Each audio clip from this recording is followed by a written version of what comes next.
welcome back everyone to our session starting at 11:15. I think I see at least the number of participants is increasing rapidly. So I am going to turn our session over to our first paper. The presenter is Charlotte Ostergaard from BI Norwegian Business School. Charlotte, you have till 20 minutes is 11:35. Please okay, share sounds screen good. and start. Thank you very much for having us on the program. I want to start by just introducing my co-authors on this paper. So it's Irina Kocek, who is a former PhD student at BI. She's now at Nord University. And then Amir Sassong is a colleague of mine at BI. So in this paper, we're going to look at successors in family-owned firms. And in particular, we are interested in the performance by these successors after they have taken over, and comparing that performance to the performance of the firms before they took over. So it's sort of well established now that family-owned firms prefer to have somebody from the family run the firm on a daily basis. So they typically have CEOs from that come from the controlling family. And when it comes time for that CEO to retire, it's also well known that a lot of family firms have preferences for having an intergenerational succession. So they want to pick a new CEO that comes from the controlling family as well. But there's a group of papers that shows quite convincingly that that such family successors tend to underperform family firms that choose to go with professional CEOs. So you can think about it in terms of the father-son sort of succession. That's sort of the easiest way to think about it. So this means that families that choose the son to succeed the father, those sons actually perform worse than families that, instead of choosing somebody from the family, go out in the market for professional CEOs and hire somebody unrelated to the outgoing CEO to continue with the firm onwards. So the effect that I think most people have in mind when they sort of think about why this is what you might want to call a small pool effect. So it's obvious that if families have preferences for picking new CEOs from within the family, the pool that they have to choose from is really not very large, right? Compared to if you go out in the market for professional CEOs. So almost statistically or mechanically, you're likely to pick somebody of inferior talent. So in this paper, we're sort of building or digging deeper below this finding. So what we show in this paper is that the underperformance of family successors relative to professional CEOs is really entirely driven by what we call inside family successors. And what we mean by inside family successors is successors who come from the same family as the outgoing CEO and the controlling family, but who has worked in the firm or who works in the firm at the point in time in which he's recruited to take over the reins. So inside family successors are successors that are picked from within the firm. They, we show, perform inferior.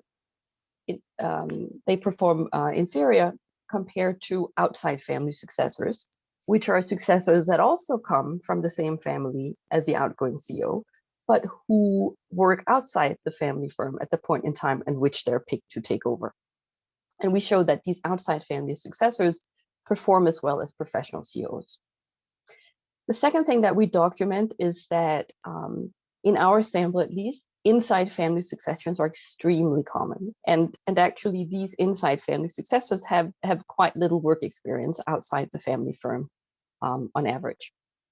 So let me give you the setting. So we're working with Norwegian administrative data. So from the population of Norwegian firms, we identify all family firms that have CEO transition. And we have a 15-year we have data from, we look at CEO transitions in family firms from 2005 to 2011. In our paper, a family controlled firm is one where the outgoing CEO's family owns at least 33.4% of the shares. According to Norwegian law, that gives them a negative majority. So that means we allow for family firms that have minority shareholders. And another important criteria of our sample is that we make sure that the outgoing CEO's family, which is also the controlling family, retains control after CEO transition. So those CEO transitions that are associated with the family selling out part of their stake below this threshold or selling out completely, those successions we throw away.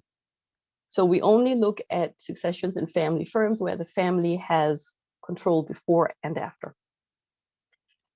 So when we compare these two CEOs and we're trying to figure out whether the incoming CEO is related to the outgoing CEO, what we count as family or relation is anyone who is a spouse of the outgoing CEO, who's a sibling, a parent, a child, an in-law, a nephew, an aunt, an uncle, or niece or cousin. So we have sort of a quite wide group of people that to choose from, or that may potentially take over the reins. So we look at transitions from 2005 to 2011, but we actually have more data than that. We have data starting in 2001, going all the way up to 2015, so for a 15-year period. The data we have is accounting data for the firms, and then we have a bunch of socioeconomic characteristics of the incoming and the outgoing CEOs and their families. And we do this on purpose because we're going to be looking at changes in performance. So we want to have 4 years of accounting data on each side in order to make sure that the changes in performance that we estimate are actually kind of permanent changes. So we don't want to sort of have the results be, influenced by 1 or 2 years that have sort of very high or very low performance. So in total, we find 2,579 successions in family-owned firms. And 69% of those are family successions. So that means the incoming CEO is from the same family as the outgoing CEO. 31% are professional successions. So the family goes out and picks somebody who's unrelated to continue the management of the firm. And our first result is to discover that actually in these family successions, the vast majority of successors are these what we call inside successors. That is, they already work in the firm at the point in time in which they take over.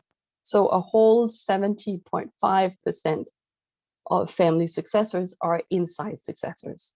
29.5% are outside successors. I should say here that our definition of inside-outside is sort of based on a threshold 3 years prior to the time the CEO's succession takes place. So what we're asking is basically, where was the successor 3 years in advance of taking over? Was he inside the family firm or was he working somewhere else? And we want to have this gap because what we don't want is that we don't want to categorize somebody who works in a different firm and then comes home and works in the family firm for a year and then takes over. We don't want to categorize him as an insider. So to be a meaningful inside successor, you have to have been in place at least 3 years in advance of taking over. If we look at the kind of successions that take place in this sample of family-controlled firms, if we look at the insiders first, we can see that most successions are actually parent-son, and in fact, are going to be father-son successions. 58.7% are parent-son successions. In fact, 44.3% is parent-oldest-son successions.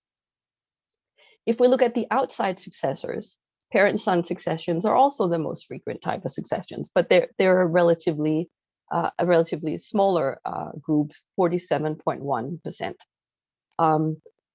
Parent-daughter successions have about the same frequency in both subsamples. What differs is that in the outside successor group, there are more partner successions. So that means the outgoing CEO's partner comes in and takes over.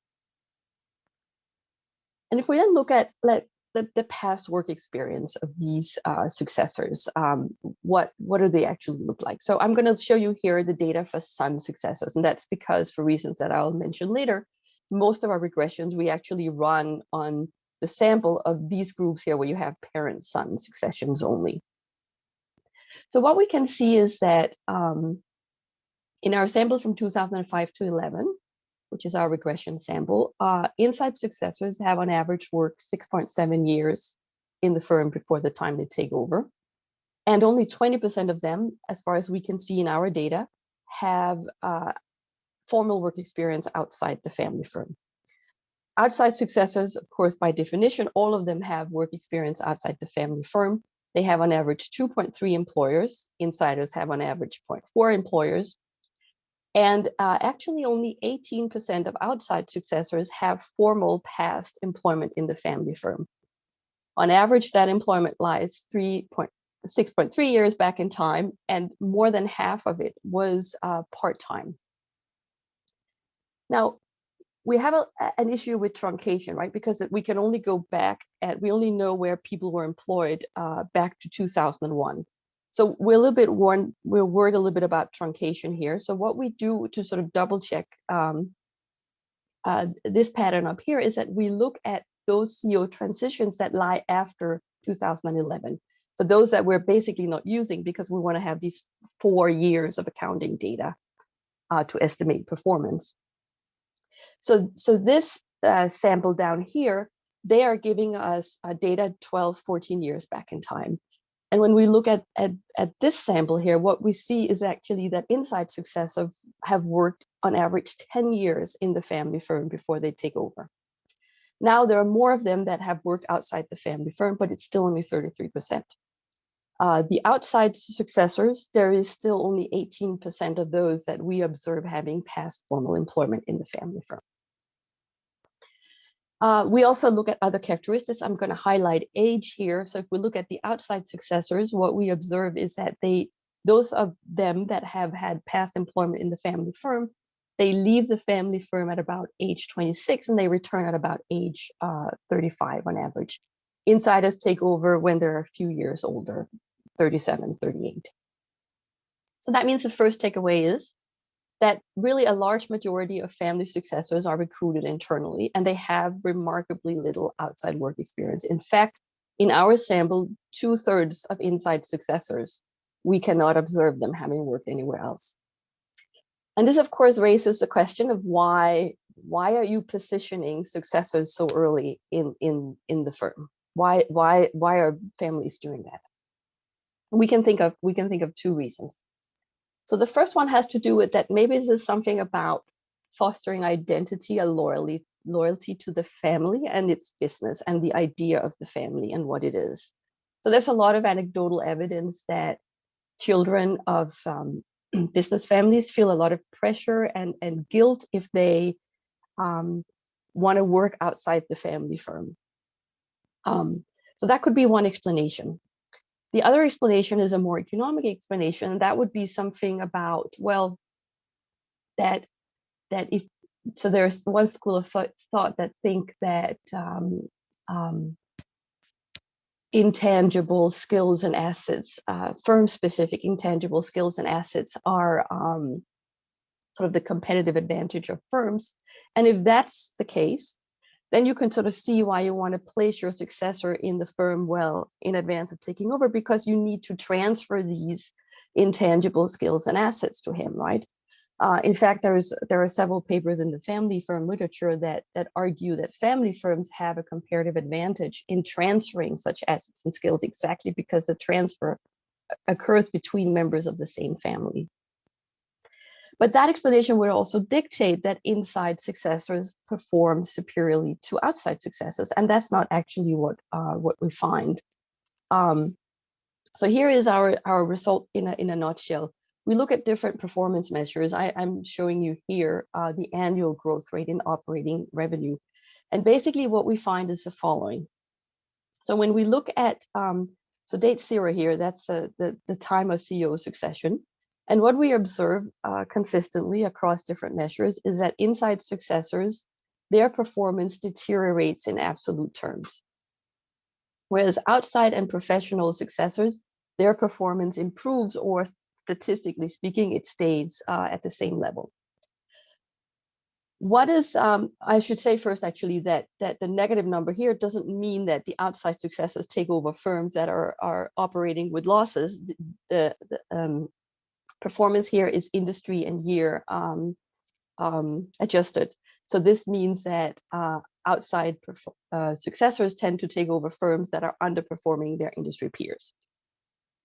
And it's sort of clear that that treatment designation here is probably not random relative to how well the firms are doing, right? So there's some kind of level effect going on here. So when we run our regressions, we're going to be working with a firm level panel, and we're going to be estimating firm fixed effects. So these firm fixed effects, they're going to be taking care of these differences in levels. And what we're going to be looking at is we're basically going to be estimating the average level of performance after CEO transition. And then we're going to be comparing that to the average performance level of a given firm overall in the sample. And then we're going to be testing whether there is an uptick in the average level of performance. So what we're estimating in the regressions is the changes in average performance. And this also explains why we want those 4 extra years of data on each side. So just to give you a few coefficients. So you can see here, so this is the regression that corresponds to the picture I just showed you here. We have the annual growth rate in of operating revenue. And what we estimate is that inside successors, average performance drops by 8%, 8.44% following them taking over, whereas outside successors improve by 2%. It's not statistically significant for this particular performance measure, and professional successors improve by 4%, 4.8%. When we then test whether these coefficients are different, what we tend to find is that inside successors underperform outside successors, and that's highly statistically significant, you can see here. Whereas when we compare the coefficient of the outside and the professional successors, there is no statistical difference.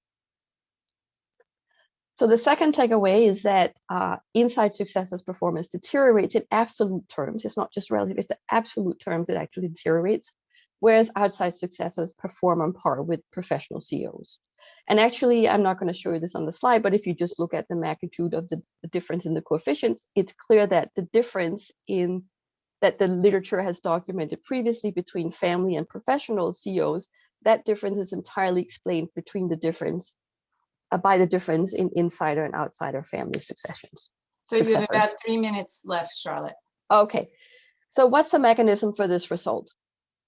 Well, the mechanism that we find is very intriguing is this idea of maybe outside work brings you some kind of cognitive diversity, simply more tools in your toolbox.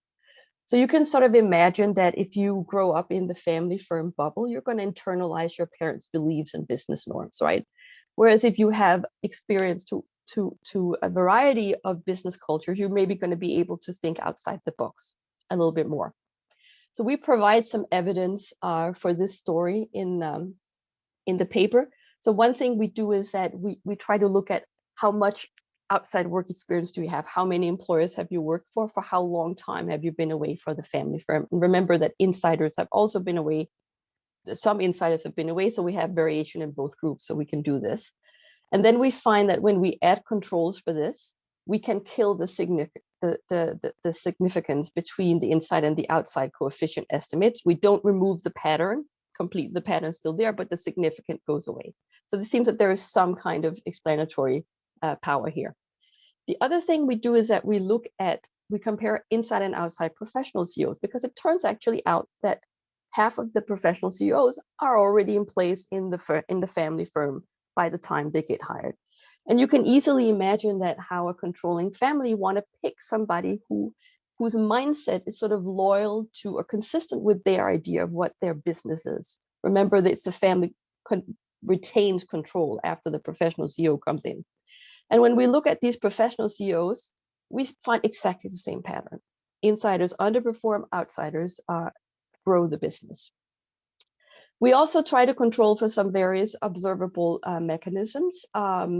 So I think I'm going to skip that in the interest of time and just go to the last slide, which is that obviously a thought that one gets here is that, well, there could be something that's unobservable to me, the kind of attrition going on here. For example, something like talent or skill of these successors. So talent or skill would probably not be unobservable to the business community in where these sons operate, right? So what you could imagine is that the most talented children get outside offers. So being an outsider is actually a signal of your inherent talent or skill.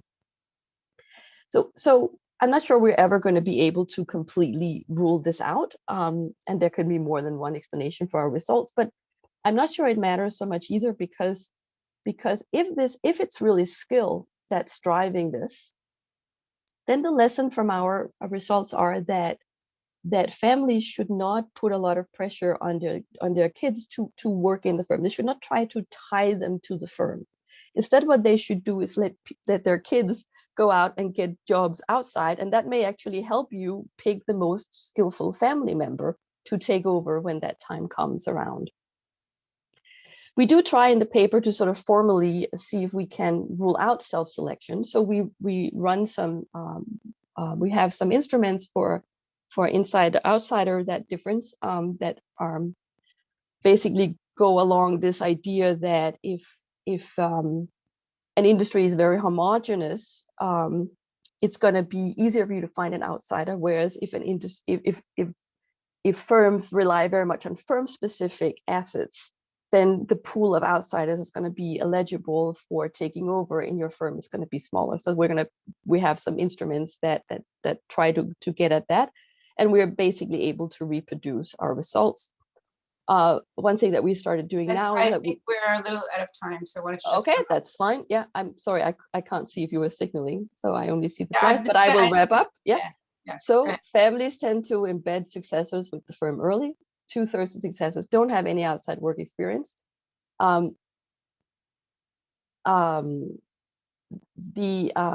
But outside work experience seems actually to have an independent positive effect on the performance of family successors. And we are sort of interested in this idea about cognitive diversity.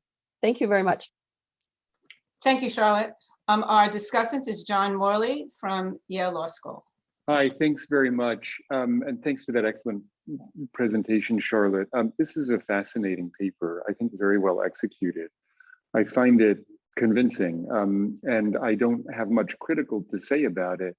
But I just want to make a number of observations because it's such an interesting paper. So the first is that this paper serves as a reminder to me and people like me that notwithstanding our obsession in the United States with publicly listed companies, family firms are a very big deal, particularly in other parts of the world where widespread public ownership is not so common. Family firms also pose very different kinds of governance problems. In the United States, we're obsessed with the collective action problem in firms with diffuse ownership, but family firms have their own distinctive kinds of problems, which I think are equally interesting. Another observation I want to make is that I don't think I'm crazy. The reason is that I'm one of the few professors in the United States who teaches both corporate law and trusts and estates. And when people say those are divergent fields with no relation to one another, I say that actually in small legal practice, business planning and family succession planning are often one and the same. Many people with modestly sized fortunes have family firms, and when they approach estate planners, they end up getting business planning as well. Another thing I want to observe is just that, wow, Norway has amazingly detailed data about its people. I mean, in addition to having lots and lots of data about the income and assets of very small firms, we also have data about relations among the owners of these firms. It's astonishing, and I suppose it's a signal to those of us outside of Norway to continue using Norway as a laboratory for studies of firm governance. And people in Norway, I think, have been doing this for some time now, but it sharpens my attention to the issue. I want to make one observation that I think will help us understand the data and the results, and that is that if I'm reading this correctly, these companies are mostly pretty small companies. The data, the sample is cut off at the bottom end at firms with total assets, that is with balance sheets of $124,000. So we're talking about very small companies there. And the average balance sheet for firms in the sample is $1.18 million.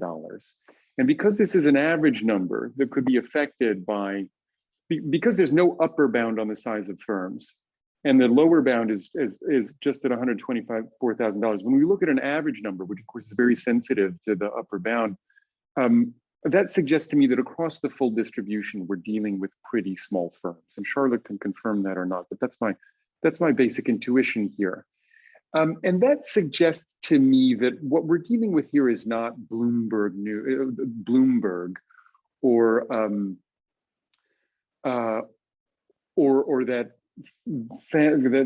Purdue Pharma, the family that was owned by the big firm that was owned by the Sackers. We're not dealing with really big firms with complicated governance problems. We're dealing with small businesses here.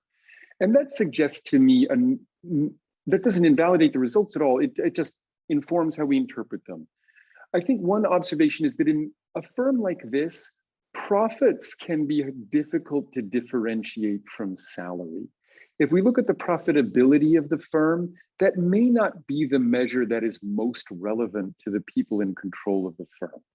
So consider, for example, my uncle's restaurant. I have an uncle named Joe Morley who runs a barbecue restaurant called Joe Morley's Barbecue in Midvale, Utah. And his son, my cousin Brent, has run the restaurant basically his whole career. And I think in this restaurant, what matters less is the profitability than the total sum of salaries across the firm. And in other words, the principal measure of the firm's success is the salaries it pays to its senior employees rather than the profits it distributes to them. And so if we look at profit-based measures of performance, it can be a little complicated. Another observation is that in firms such as this, it can be difficult to identify the real moment of transition. My uncle Joe is now in his late 60s, and he's not been really deeply engaged in the firm for at least 10 or 15 years. His son basically operates it from day to day. And yet, formally speaking, Joe is the CEO. When then did the real transition occur? I don't know. It's sort of a continuum in which his son Brent became increasingly involved in the firm, and at what point did the transition really happen? I don't know. For purposes of bureaucratic reporting, we can say it was the moment when Joe formally stopped being the CEO. But again, Joe is still the formal CEO, notwithstanding the fact that he ceased to be seriously engaged in the day-to-day operations of the firm years ago. Another observation is that the logic behind having family members join the firm early could have something to do with a complicated process of generational bargaining. Ordinarily, when somebody founds a firm and comes to the end of his involvement with the firm, he'll sell it, let's say, to a non-family buyer. In this case, in this paper, those kinds of transitions are excluded. But that's the basic concept, right? You found something and then you sell it. Well, if you're transitioning it to a member of your family, there's not necessarily going to be a moment of actual acquisition. That doesn't mean, however, that the business hasn't been sold. It just means that the acquisition price has been paid over a long period of time, perhaps in the form of labor. Consider, for example, law firms. Often in small law firms where it's just one guy, he'll sell the practice to a buyer at the moment he wants to retire. And it's possible to identify the purchase price at the moment the practice was sold. But in bigger law firms, when partners transition out, what do they get for having spent so many years building a firm that their successors will subsequently occupy? Well, the answer is they got all of the labor supplied by those successors over a long period of time. And in this sense, maybe Cravath is like a family firm. In Cravath, almost all of the people promoted to partnership and therefore to ownership and senior management of the firm come from inside the firm. And they have no experience working for any other employer other than the firm.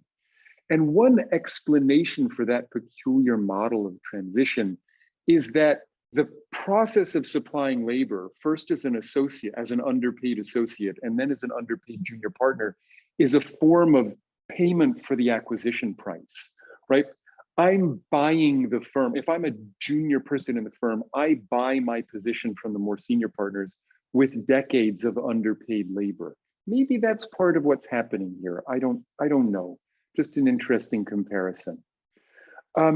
All right, so the central challenge in the paper is to discern whether or not what it is that accounts for the connection between inside work experience and subsequent poor performance. One explanation is that, well, family members who don't work outside the firm are less intrinsically capable. Because they don't have the same level of ability, they don't have the same value on the external job market, and so therefore they default to working inside the firm. That's one story. Another possible story is that, well, they have the same, inside family successors have the same level of ability as a natural ability as outside family successors. They just have less valuable work experience.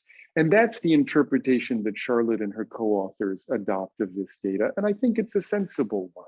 But let's just think through how that interpretation is reached to make sure we understand it and what the strengths and weaknesses of that interpretation are. So in order to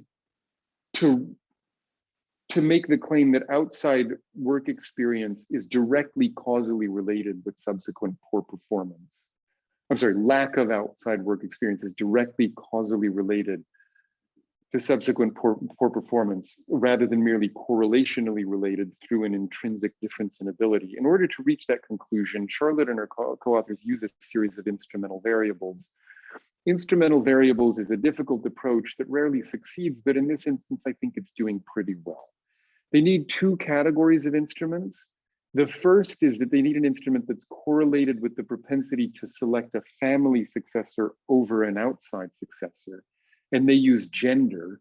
Basically, the logic is that firms are more likely to choose family members as successors when the family members are male. And that has to be uncorrelated with ability, but correlated with the propensity to choose a family successor. An interesting question is, well, is gender uncorrelated with ability? I think the answer is yes. One could argue that in a sexist world, there are factors that might diminish the successfulness of female CEOs, notwithstanding the fact that they might have similar ability. I don't know, but I think it's a good instrumental variable, because I think gender is uncorrelated with ability for the most part. There's a second set of instruments that are correlated with the propensity of selecting an inside family successor over an outside family successor. And I think there are three instruments that are used here. One is the partial correlation of a measure of return on assets of individual firms with that same measure for other firms in the industry as a whole. Another is the percent of CEO turnovers in a firm's industry that are filled by outside CEOs rather than inside CEOs. Both of those strike me as being correlated with the propensity for choosing an inside over an outside family successor, but not with the ability of the family successors. And so I think those instruments work. I'm a little curious about the final instrument though, which is education. I think I just maybe don't understand this, and perhaps Charlotte, you could explain. So the instrument here is the average level of education of CEOs in the industry.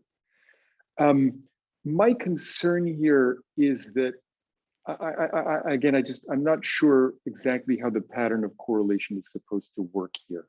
I think the way it's supposed to work is to suggest that what we need here is a variable that's correlated with this distinctiveness of firms within the of individual firms, rather than the commonality of firms across the industry.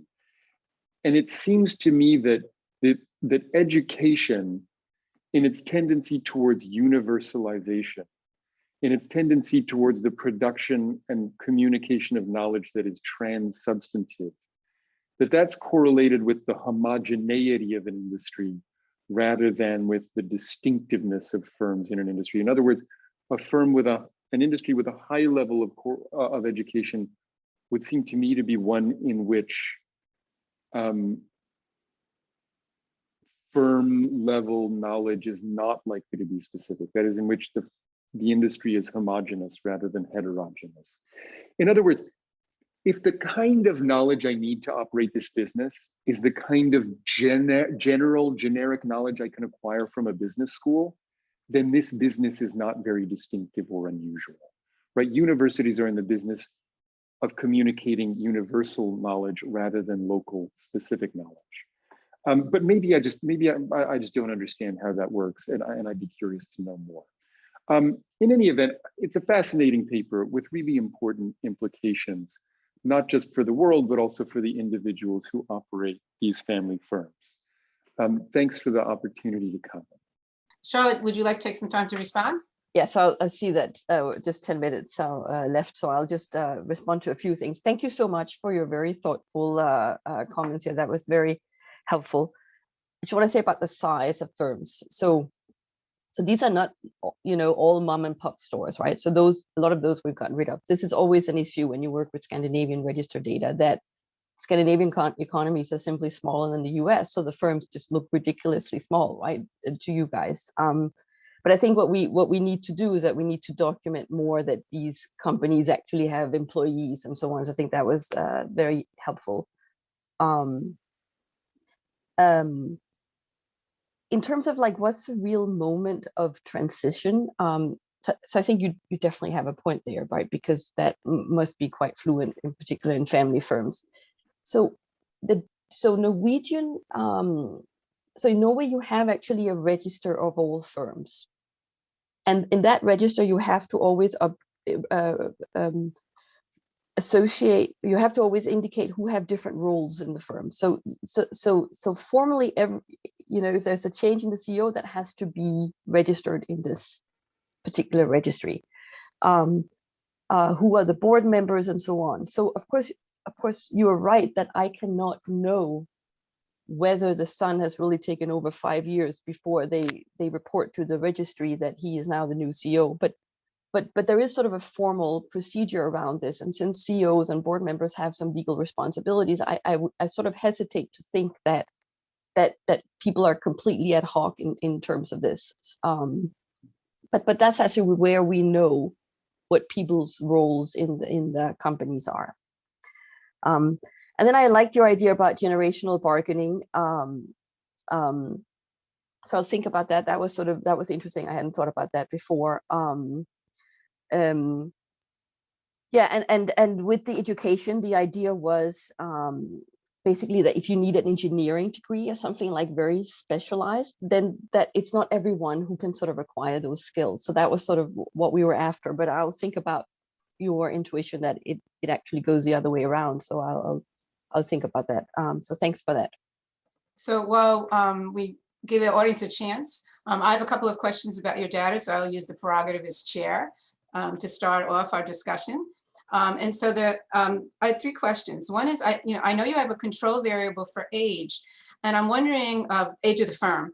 I'm wondering if you could do something about looking at this in terms of what generation is the succession occurring at. Is this the founder or later? And maybe your results would be even stronger or go one way or the other if it's been several generations or it's the first one. So that'd be one question about maybe using that in your data. Another one was whether or not the outsiders ever worked at if you have data on, did they ever start at the firm and then go outside and then come back? And if that makes any difference in their performance. Like, do you need to know, it's sort of like if you think about in our own context of universities, do you hire an insider versus an outsider as your dean or your president? And you may hire someone who looks like an outsider, but they really were they knew something about your school in the first place. So I'm wondering if that makes a difference in the success of the outsiders or not. And then the third question I was just wondering about, it's not a focus of your discussion, but in the firms that had professional outsiders, right? Did they have any children at all who ever worked in the company? I mean, they might have children, but they never worked in the company. Did they have any? So is this like sort of, they had someone who worked in the company, they decided it's not going to work out, and they had better sense than the families that didn't have professionals? Or is there something about, some firms attract, you can get an outsider to perform and some you can't based on the nature of the family in terms of, I mean, I don't, I'm just wondering if there's any kind of issue about selection effect or something like that with respect to the difference in those firms. It was interesting that it wasn't that they were performing poorly and brought an outsider in. Right? The only one that looked like it was going down were the ones who continued to have insider successors. Now, I don't know if that meant you couldn't get an outsider or there wasn't any outsider, but I think that was sort of an interesting thing. Anyway, that's a couple of questions for you. Yes, thank you.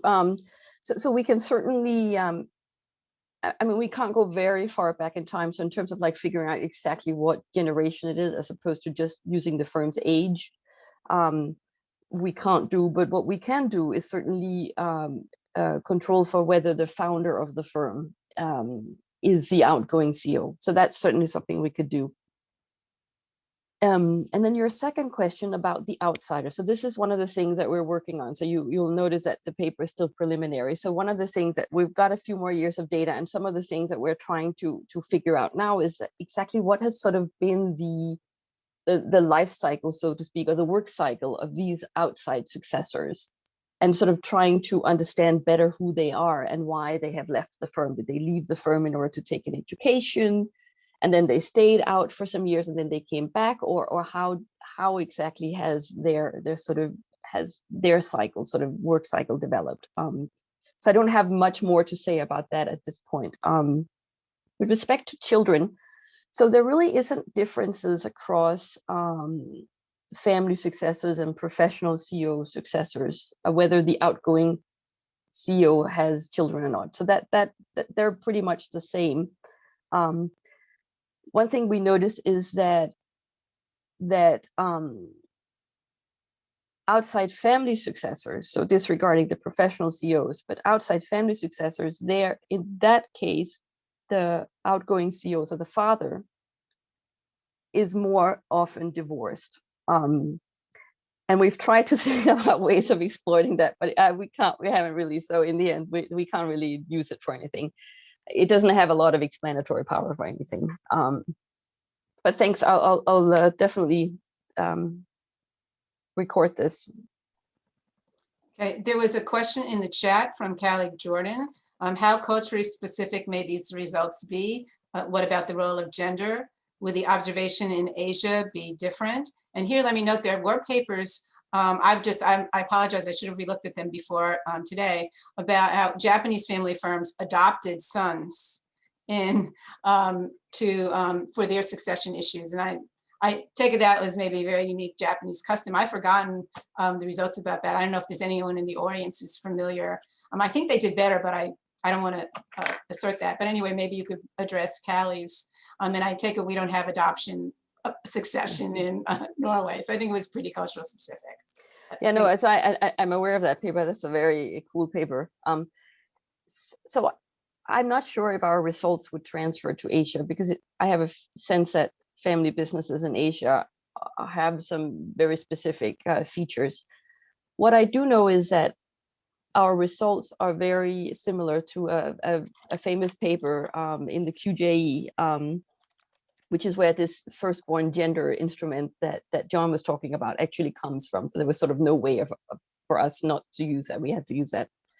So there was a very famous paper in the QJE, I think from some years, 10 years back or something, that are sort of the first ones to sort of really, really convincingly document that these professional CEOs perform better. So our paper basically completely validates that result. We find exactly the same. So certainly what I can say is that Norway and Denmark are very similar in that respect. Presumably, some of these effects also extend to Europe and the US, I would guess, because the cultures are relatively similar. But Asia, I'm unsure, also because I have a feeling that you have business groups that operate in a slightly different way. So I simply don't know. There's a question. Apologize, Varghese. Am I pronouncing it correctly, or please correct me? Yeah, since there was a question about regarding, I belong to India. So what I'm going to say is largely anecdotal. So one of the biggest corporation here would be Reliance Industries. So it's again a controlled corporation basically. So it's basically Ambani family. So the founder, Mr. Dhirubhai, had daughters and sons, and it is his son who has who is the boss there after his this thing, probably suggesting that sons are preferred. And there is another company would be Tata. Many of you would have heard of it. And the last chairman Mr. Ratan Tata, I understand that he didn't have any children. So he appointed another minority shareholder, but still a influential shareholder, his son, Cyrus Mistry. And very recently, the relationship between them became very bad and he was fired. And now apparently a professional CEO is appointed for the holding company of the conglomerate. So I guess that minority shareholder would have been a professional CEO in our sample, or in our way of categorizing people as well, right? So he didn't have children, and then he turned to professional CEOs. So I guess that's one thing I love about these conferences in the last year, is that it's so nice to see people's life outside of academia. So that's really great. So I think the paper in some sense doesn't have a whole lot to say about why do you go for a professional CEO, other than we sort of validate the results of this Danish paper. So I think that our focus is sort of mostly on this, given that so somehow you don't go with a professional CEO, what's the difference between the insider and the outsider family successors? I'm not sure we have sort of a whole lot to add to why is it actually that you make that decision to go with a professional CEO. As I said, it's not because there's anything sort of obvious in terms of people don't have any kids, or so we've looked at things like, does the outgoing CEO have a firstborn son? How many firstborn sons are there among his siblings that are also owners of the family firm? And we've looked at all of these things, and sort of the only sort of thing that seems like a pattern that sticks out is that in those outside successions where it's the partner of the outgoing CEO that comes in and takes over, in those cases, the outgoing CEO's children are often so young that it wouldn't make any sense for them to take over as CEO. So it looks as if those partners could be some kind of interim solution. But that's sort of the only thing that has really stuck out to us. Yeah. Nikolai. Hi, Charlotte. A very quick question. So recently I've been working on succession planning, which is the idea that firms should have a formal process to select both internal and external CEOs. And it turns out many US firms, for example, large and small, don't have such a plan, so they're not prepared.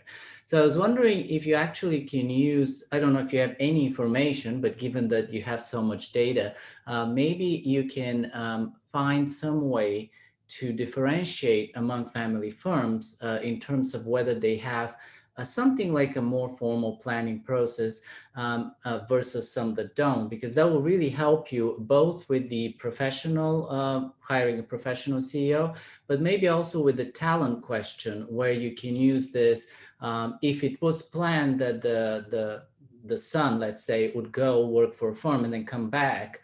Maybe there is some way to kind of disentangle this. I know it's difficult, but maybe you have some good data on that. So I'm not sure if there's sort of data that readily exists, but we have connections with the family associations here. So maybe that was one could sort of think about doing a survey. Something. It's a great suggestion to try to think in those along those lines. So thanks a lot for that. I see one more question. Go ahead, Kwan Young Jin. If I'm pronouncing it correctly, sorry. Yeah, so I saw in your paper that you did have some sample of the firms that were sold at the time of the transition. So it's not just the outside CEO coming in, it's that the ownership stake is transferred as well. Among the firms that have an outside CEO coming in, does the performance differ among the firms where the family keeps the control versus ownership control versus the firms that the family sells the stake, i.e. like there's no longer the separation? Right. So that's actually a very interesting category of firms that, of course, we throw out, right? Because so if you compare it to this Danish paper that I was, or paper with Danish data that I was referencing or referring to before, So one of the things that we can see in our data is we actually can observe whether the family retains control afterwards. They don't do that. They just observe that the CEO identity changes. And earlier in the process, we actually thought that we had sort of found a problem in their paper, because the group of firms where the family sells out to another family, or typically, actually performs super well ex post. But then later it turned out that that actually we perfectly replicated their data, so we really get completely the same results. But it's really striking that the group of firms that performs the best ex post, that's actually the ones where the family sells out completely. Yeah, I don't know why. Are they coming in with more equity capital, more external financing, or resources of some kind? I don't know, but it's something that in the back of our mind, it might be interesting to investigate at some later stage in a different project. Let's see. Would the performance of the outside CEO drop to the level of say the inside CEO if you exclude the effect of the firms that have sold out entirely? So those firms we throw out completely. So at no point do we have those firms in the regression. So we only talk about, we only look at family firms where it's the same family that's in control before and after.